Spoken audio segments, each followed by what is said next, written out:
Boa noite, graça e paz, irmãos.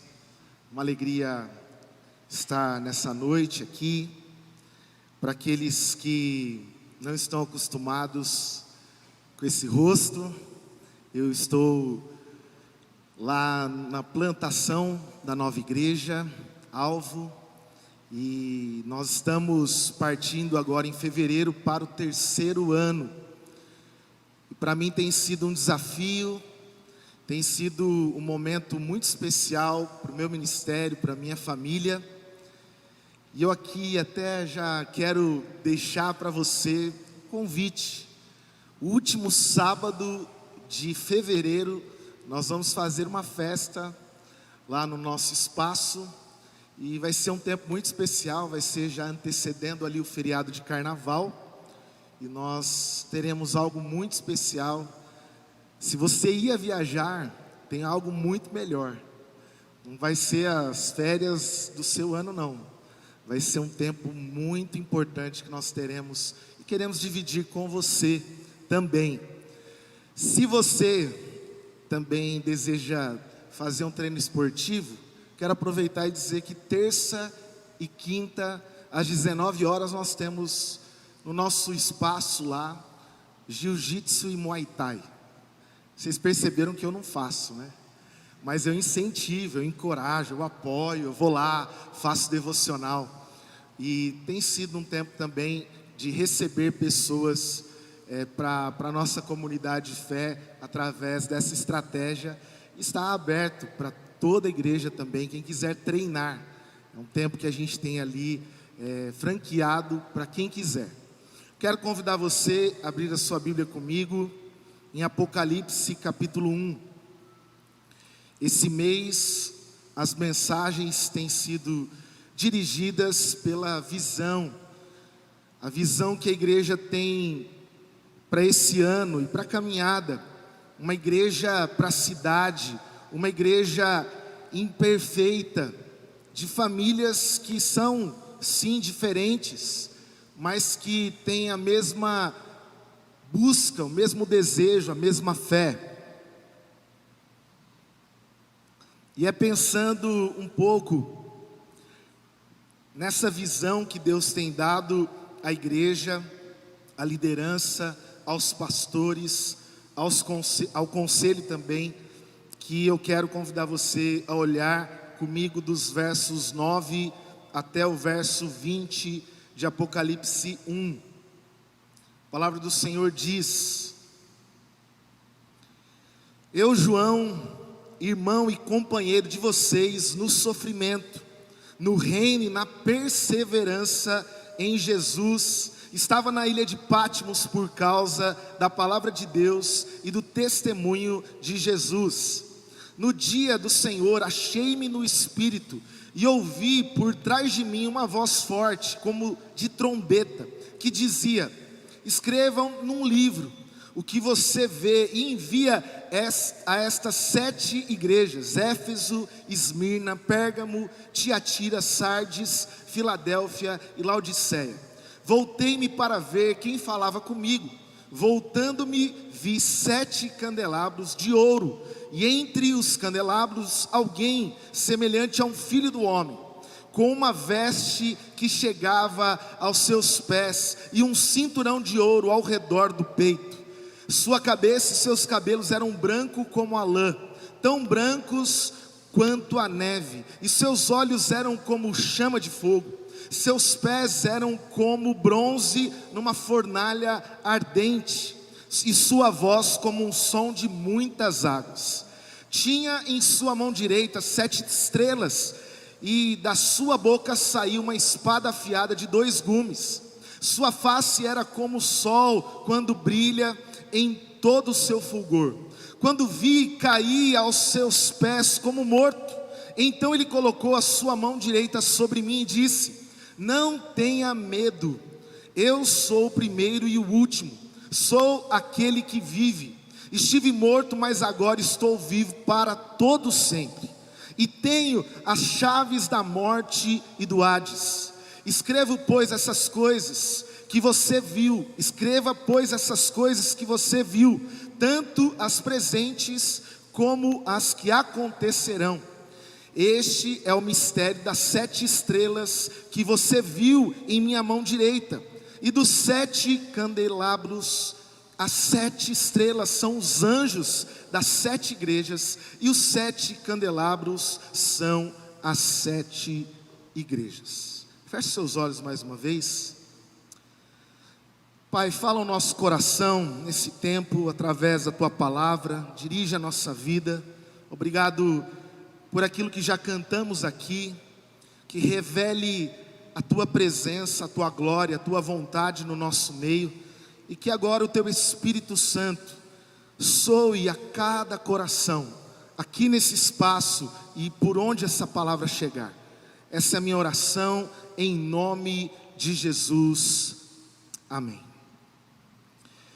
Eu imagino que alguns vão recordar dessa imagem que está aqui no telão, que aconteceu em 2004, nas Olimpíadas de Atenas. Naquele momento, o atleta brasileiro Vanderlei Cordeiro de Lima estava na primeira posição, já a grande parte da prova.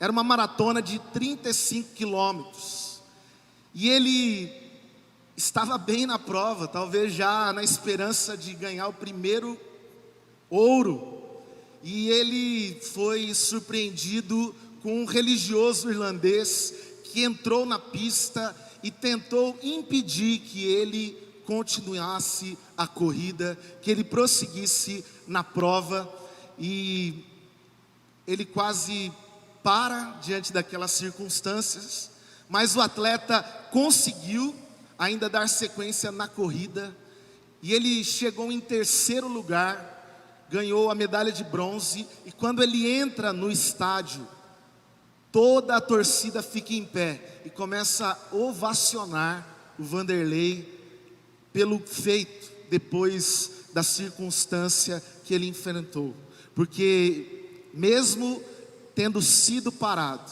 ele não desistiu, ele prosseguiu até o fim da prova. Ele não ganhou o ouro, mas ele foi premiado, e ele ficou marcado na história por, mesmo quando tentaram pará-lo, ele continuar. Esse tema que eu quero trazer para que possamos olhar juntos para esse texto, enquanto tentam nos parar. Talvez você já passou por momentos, por situações que tentaram parar você, tentaram colocar obstáculos nos seus caminhos, e você superou e ainda precisa superar muitas coisas no caminho. Mas quantos obstáculos foram ultrapassados? Quantas coisas você conseguiu superar, mesmo quando tentaram te parar?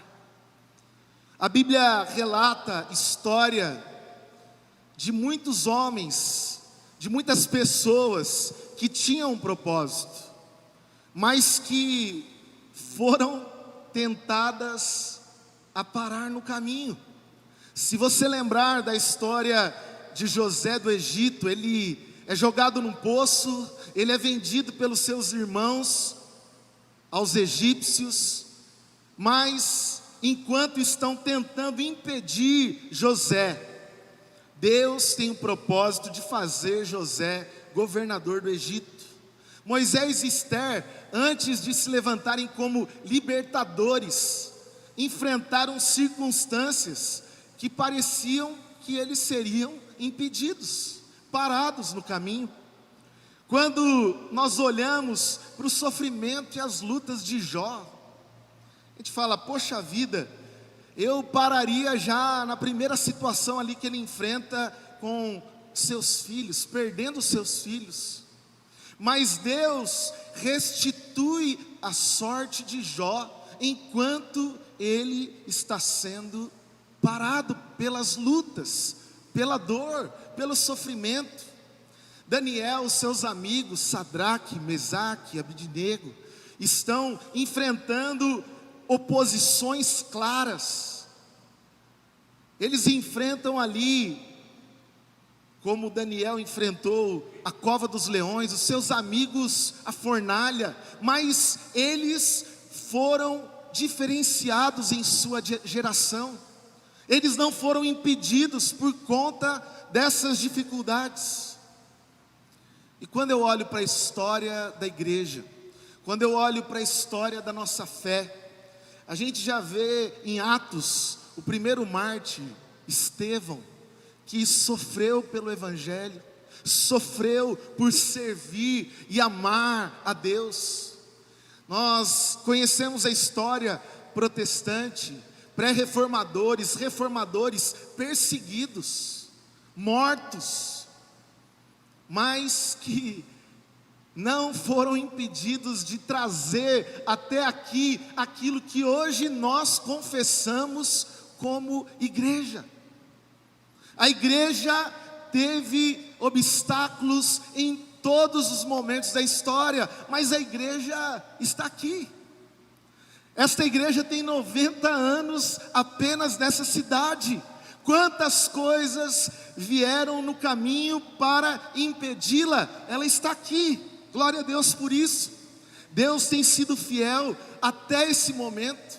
E quando nós olhamos para Apocalipse capítulo 1, nós vemos João, um apóstolo que está sendo também perseguido pelo Império Romano, é levado para a ilha de Patmos, ali passa por trabalho escravo, ali ele é retirado do seio que ele convivia, e é nesse ambiente de perseguição, é nesse ambiente que ele tem uma visão, que Deus dá a João uma visão que era para as igrejas da Ásia Menor, as 7 igrejas citadas aqui, e não só para aquelas igrejas, mas para nós.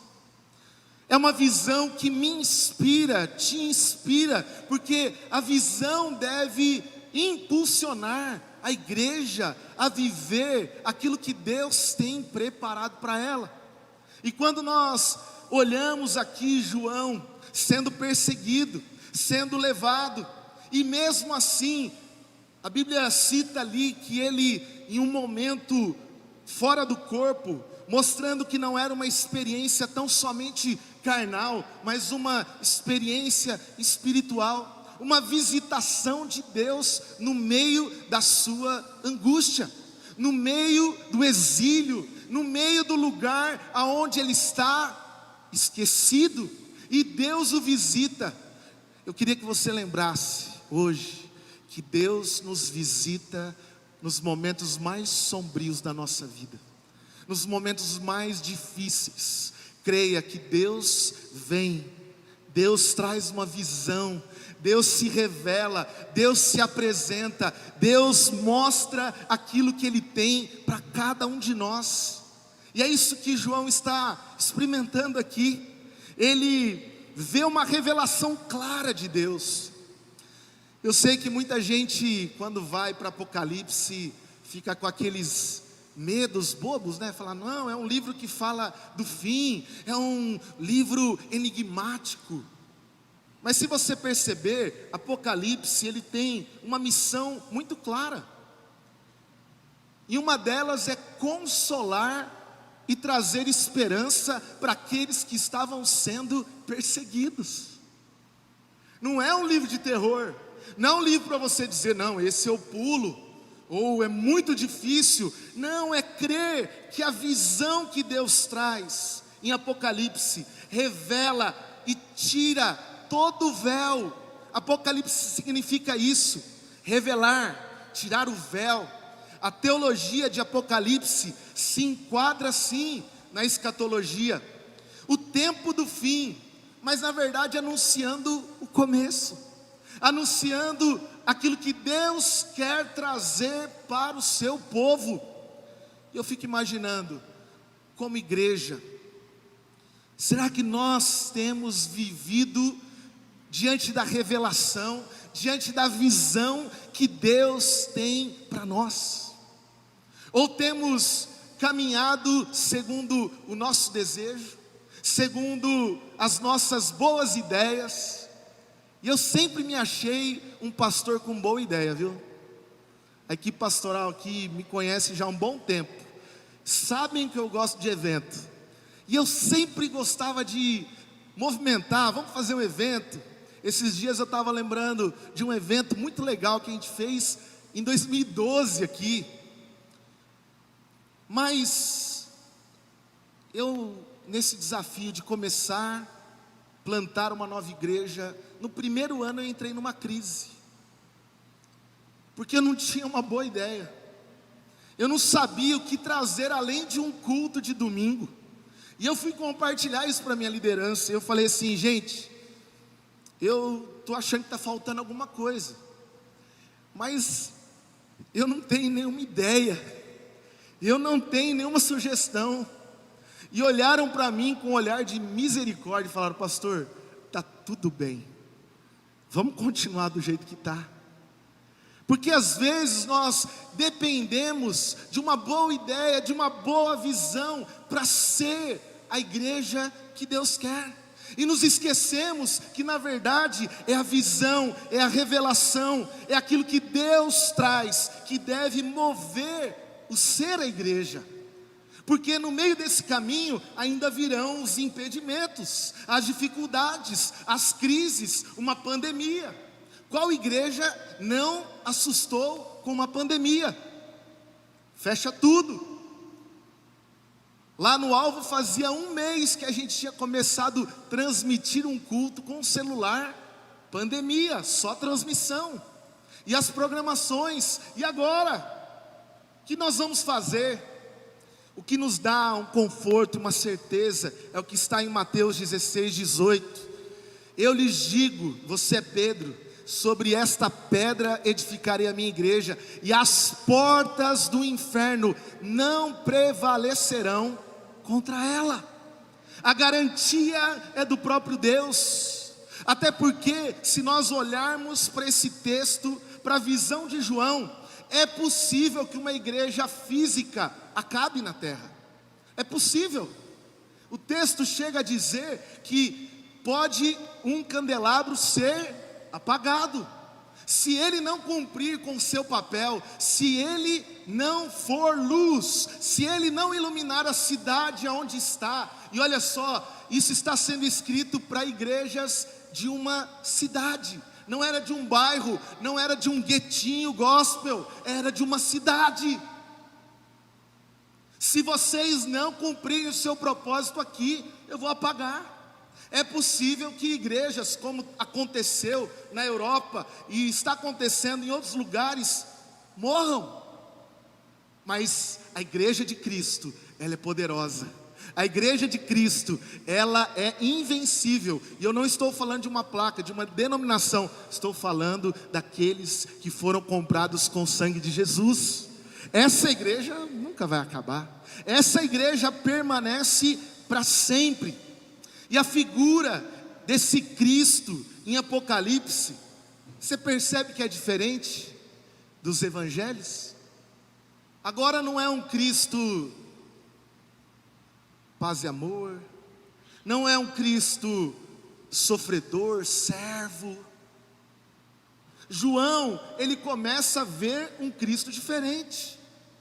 Não é mais aquele Cristo que está indo como ovelha para o matadouro, para sofrer no nosso lugar. Era importante sim que ele cumprisse com esse papel, mas aqui o texto nos deixa claro que a visão é de um Cristo glorificado.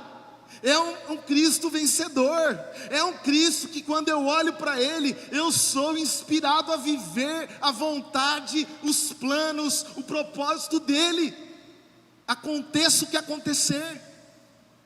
E é isso que João está enxergando agora. Ele está ali na ilha de Patmos, e algo está sendo reacendido no seu coração.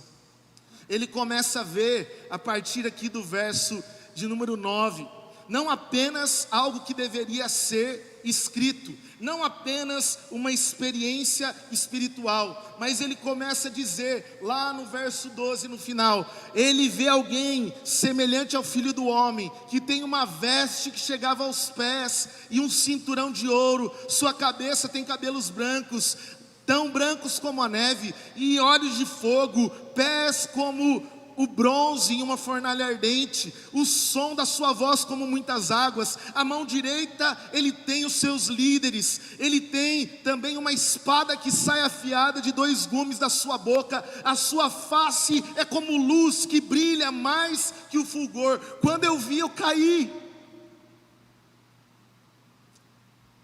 Isaías 6 tem uma visão parecida, não é?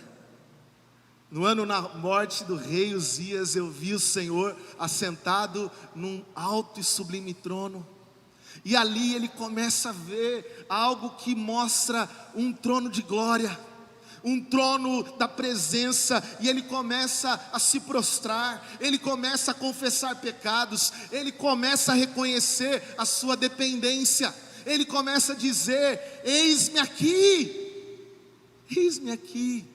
Porque só diante da visão de um Cristo glorificado, de um Cristo vencedor, é que a igreja avança. A igreja avança quando sabe que o seu Senhor, que o cabeça, vive para sempre, e Ele reina sobre todas as coisas. Ele está vivo, meu irmão. Nós não estamos servindo um Deus qualquer, ou um Deus que ficou na história, que ficou na cruz. Ele ressuscitou. Em geral, quando a gente olha para Apocalipse, nós nos esquecemos que também tem um sentido cronológico, mas não literal. Fala do passado, fala do presente, fala das coisas que virão no porvir. E ele está falando aqui das coisas do passado. Ele vai falar das igrejas que estavam vivendo a perseguição no presente, e ele aponta o futuro dessa igreja. Ele aponta a partir do capítulo 4, depois que ele fala das 7 igrejas, como essas igrejas triunfariam com o rei, venceria as oposições, os impedimentos. Apocalipse 1:19, fica claro essa ênfase no futuro. Escrevo, pois, as coisas que você viu, tanto as presentes como as que estão por vir. Deus tem uma obra para você como igreja hoje, e Deus nos aponta como igreja para sermos aquilo que Ele tem preparado para o futuro, para o amanhã. Mesmo que nós não saibamos, mesmo que não está claro para mim e para você, Deus tem um propósito hoje. Mesmo se você se sente perseguido, mesmo se você se sente desanimado. Por isso que Apocalipse é também para nos exortar, é para levantar os que estão ali desanimados, encorajá-los e dizer: diante da glória de Cristo não dá para parar. Apocalipse 1:11 diz: escreve num livro que você vê e envia essas igrejas. Aqui a gente sabe que o 7 representa a totalidade da igreja que alcança a mim e a você, a igreja hoje também. E eu queria, em primeiro lugar, trazer algo que esse texto fala ao meu coração nesses dias, em relação a sermos uma igreja, mesmo quando ela pode enfrentar lutas, obstáculos, ela pode tentar ser impedida, parada. Às vezes a gente fica pensando: mas se entrar político A, fecha a igreja, isso aí está perseguindo a igreja. A igreja está além dessas coisas que nós temos enfrentado hoje, irmãos. Existem coisas que estão mais no campo invisível, que são muito mais difíceis para a igreja romper. Mas o que eu aprendo com essa visão de João é, em primeiro lugar, não olhe para o sofrimento, olhe para as promessas.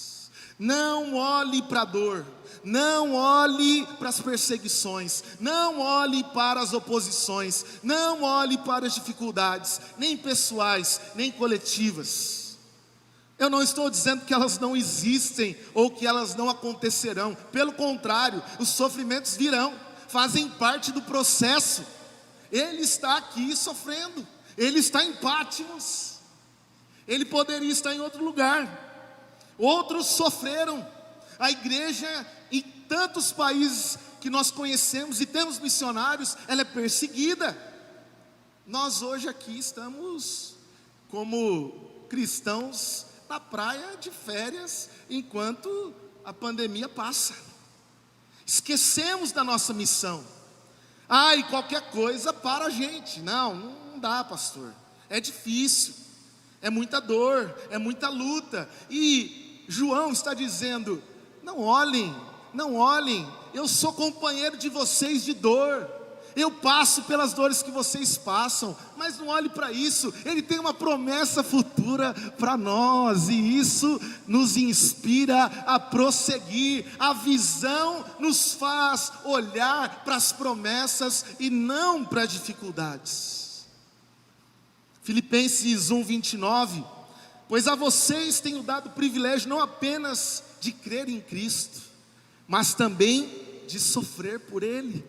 Talvez as lutas, talvez as perseguições vão contribuir para o avanço do reino de Deus. Nos momentos mais difíceis, nos momentos onde a igreja cresceu, a igreja viveu avivamentos na história, foi quando ela sofreu. Movimentos de oração em escolas, em casas, movimentaram também o coração da igreja, porque a glória, a revelação foi maior do que a dor. Estava lendo há pouco tempo uma história de 1800, quando nos Estados Unidos houve uma grande crise, e as igrejas estavam sofrendo também com essa crise. E um empresário resolveu uma reunião começar nesse período, uma reunião de oração, que hoje é a reunião menos frequentada de todas as igrejas, não sei aqui, mas em geral. Ele começou com 6 pessoas na primeira semana. Ele, na quarta semana, estava com 40 pessoas nessa reunião de oração. Pessoas que ele levava um folhetinho no trabalho, na casa. Olha a estratégia nova aí, folheto. Novo, né? E passaram 6 meses. Eles estavam reunindo, já não uma vez por semana, mas todas as noites. 10.000 pessoas se reuniam em Nova York, por causa de uma crise financeira, para orar. Para orar. O que você tem feito? Olhado só para a dor, ou pensado: poxa, Deus tem promessa, e é onde eu creio, e Deus vai, nesse momento difícil, me levantar como igreja, para fazer a diferença aonde você está. Aonde você está hoje, no seu trabalho, você pode, no momento mais difícil, ser um instrumento de esperança, ser um instrumento de transformação. Olha o que Charles Spurgeon diz: sempre que Deus coloca os seus filhos na fornalha, é certo que aí também estará com eles. Você não está sozinho na fornalha, como aqueles amigos não estavam. Você não está sozinho na dor, você não está sozinho na crise, você não está sozinho na pandemia. É nesse momento que a igreja entende que ela precisa se levantar. Nesse período de Apocalipse, de uma só vez, 1.200 cristãos foram jogados do Monte Pagos. 1.200 cristãos de uma vez só. Policarpo, um bispo, líder da igreja de Esmirna, foi queimado vivo na cidade em uma fogueira. E ele foi queimado vivo por não dizer César é Senhor. Quando perguntaram para Policarpo, Policarpo, por que você não vai dizer que César é Senhor? Ele disse, eu tenho 86 anos, tenho servido a Deus todos esses anos da minha vida, Ele nunca fez nada de errado, como eu poderia blasfemar com aquele que me salvou? Qualquer coisinha hoje desanima a igreja, desanima o cristão, desanima o propósito. A gente perde a alegria de viver o chamado que Deus tem para a igreja, a visão que Ele tem nos dado.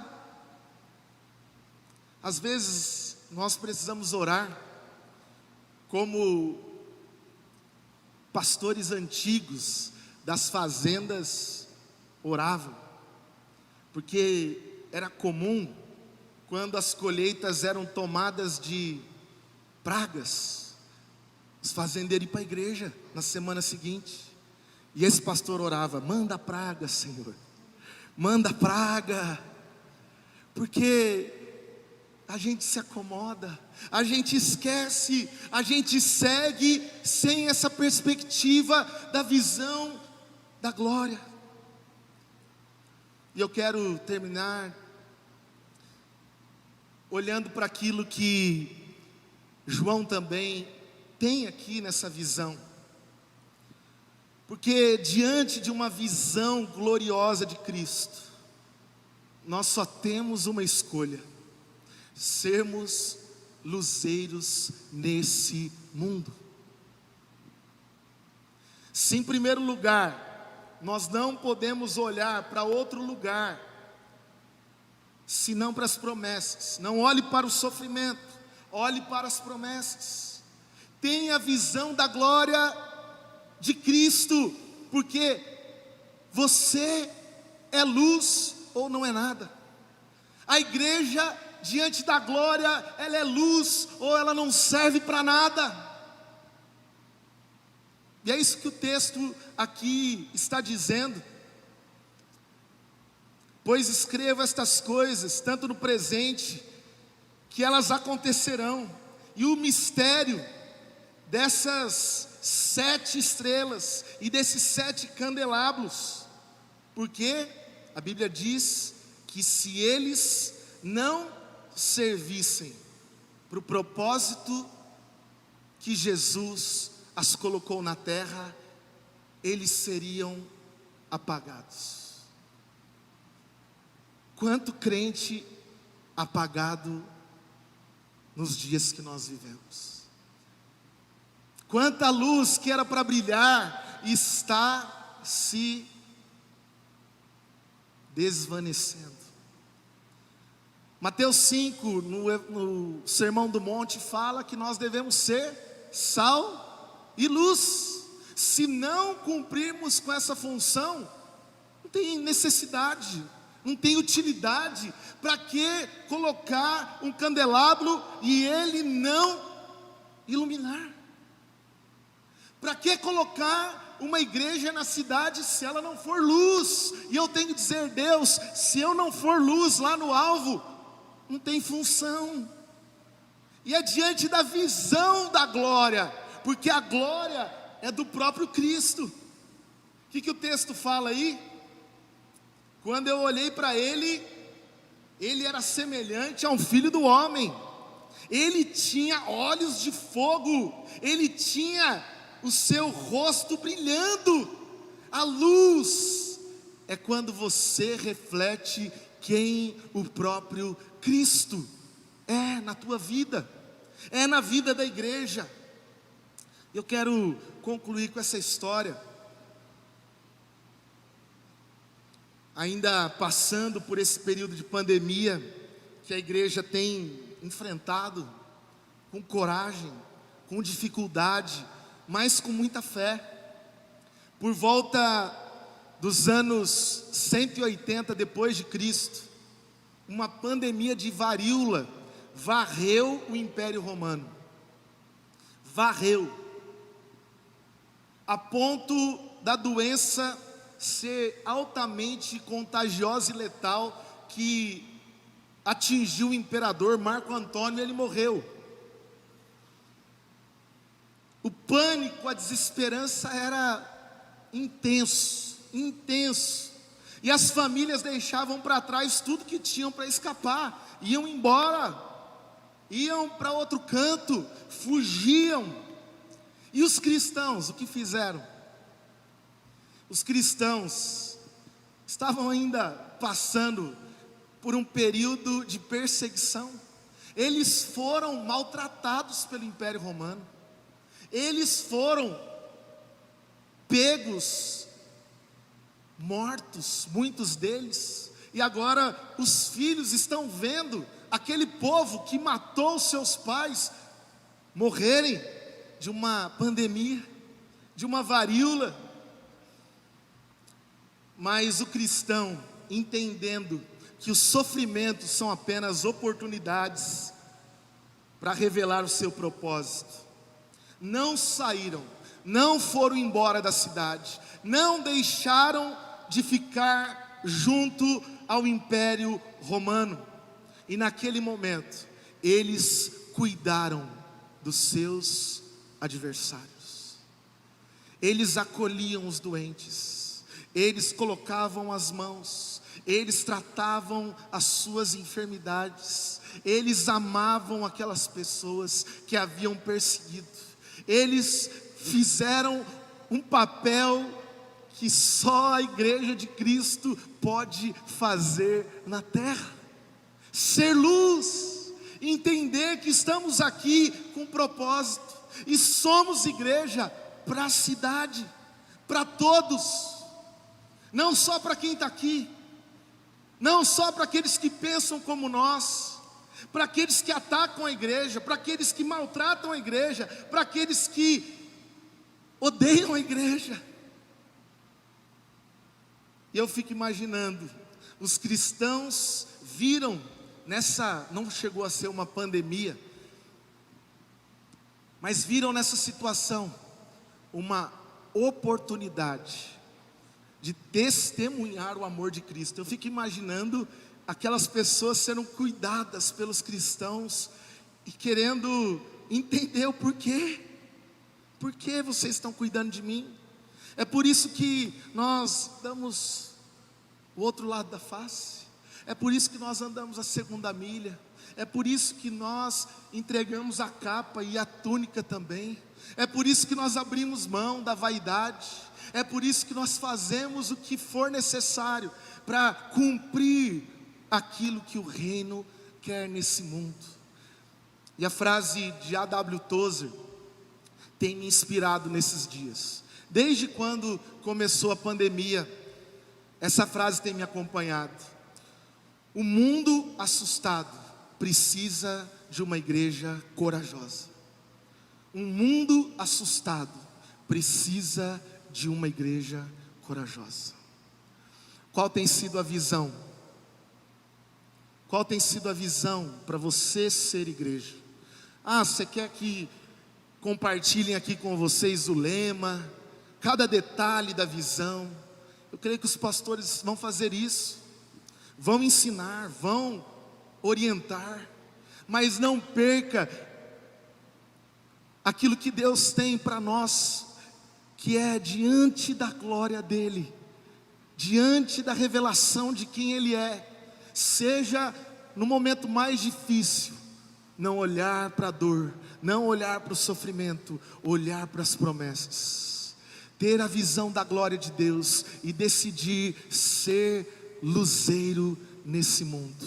Se você quer ser essa igreja, se coloque em pé, vamos juntos orar, vamos juntos clamar, vamos juntos pedir que o Senhor faça isso de nós. Eu até pedi para o pastor Tiago uma música para esse momento. Já cantamos uma música aqui da Ludmila, que faleceu na semana passada. E vamos cantar essa também, que restaura os nossos sonhos, restaura a visão, restaura o olhar que Deus tem para nós. Eu vi o Senhor assentado, eu vi, disse Isaías. João fala, eu estou vendo e eu vou tomar nota de tudo isso, e eu vou encaminhar para as igrejas, dizendo, olha, o Senhor está conosco, Ele está com a gente. Não vamos parar, não vamos olhar para os empecilhos, para os impedimentos, para as perseguições, ou seja lá o que vier. A igreja de Cristo, ela é triunfante porque Ele venceu, e nós vencemos juntos com Ele. Nós vencemos porque Ele venceu. Por isso feche seus olhos, peça, Senhor, me dá essa visão, reacende essa chama dentro do meu coração, me dá essa percepção, essa expectativa.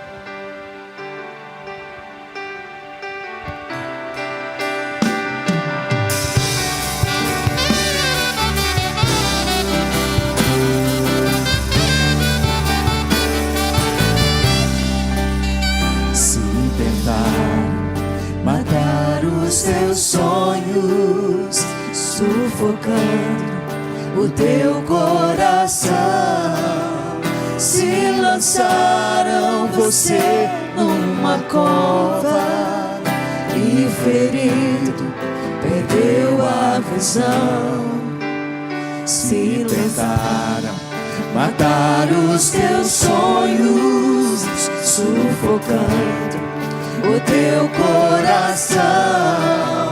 Se lançaram você numa cova e ferido perdeu a visão. Não desista, não pare de crer. Os sonhos de Deus jamais vão morrer.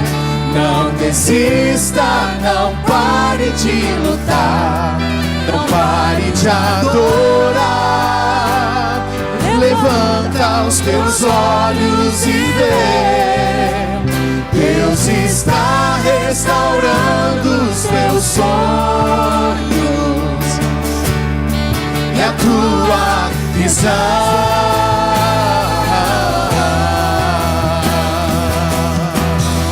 Recebe a cura, recebe a unção de ousadia, unção de conquista, unção de multiplicação. Recebe a cura, recebe a unção de ousadia, unção de conquista, unção de multiplicação. Você sabe quando a nossa geração vai ter uma missão e um propósito diferente? Quando nós declararmos sobre os nossos filhos a glória de Deus, a presença de Deus. Você pode tentar convencer, fazer tudo aquilo que você, como pai, mãe, a igreja, o seu papel, ensinar, ter departamentos, mas só a glória de Deus, só a glória de um Deus que é vivo, pode mudar a história dessa igreja, da nossa vida, da nossa família. Peça isso sobre você, sobre a sua casa, sobre os seus filhos. Eu passo a mesma luta que você passa. Quando meu filho vem para o culto, eu tiro o celular. Ele quer o celular, eu falo, não, agora é o culto. Porque o meu desejo é que a glória de Deus se revele, é que Deus se manifeste. Peça isso agora. Pai, em nome de Jesus, nós ouvimos a Tua palavra e nós queremos, como João, abrir os olhos espirituais e ver o Senhor se revelando a nós. Se revela, Pai, a liderança, a igreja, a cada família, as pessoas que entrarem por aqui e aqueles que estão acompanhando. Pai, seja aquele que vem fazer o nosso rosto brilhar, o nosso coração queimar novamente, para que assim sejamos luz, e quando sairmos desse lugar, a igreja continue iluminando a cidade, sendo um farol, sendo, ó Deus, uma bênção no trabalho, em casa, ó Deus, quando as aulas vão voltar agora, junto com os colegas na sala, com os professores, Pai, que nós sejamos uma igreja que tem relevância nessa cidade, na sociedade, não por nós, mas para a glória do Teu nome. E levanta, Pai, levanta pessoas com essa disposição. Abre os nossos olhos espirituais, que possamos, ó Pai, desejar isso ardentemente no nosso coração, em nome de Jesus, amém, amém. Vamos dizer mais uma vez: recebe a cura, recebe a unção de ousadia, unção de conquista, unção de multiplicação. Recebe a cura, recebe a unção de ousadia, unção de conquista, unção de multiplicação. Unção de ousadia, unção de conquista, unção de multiplicação. Receba a bênção, que a graça e a paz do nosso Senhor e Salvador Jesus Cristo, que o amor de Deus o Pai, a bênção, a comunhão e as consolações do Espírito Santo seja sobre cada um de nós, hoje e para todos sempre. Amém e amém. Que Deus abençoe a sua semana. Vá em paz em nome de Jesus.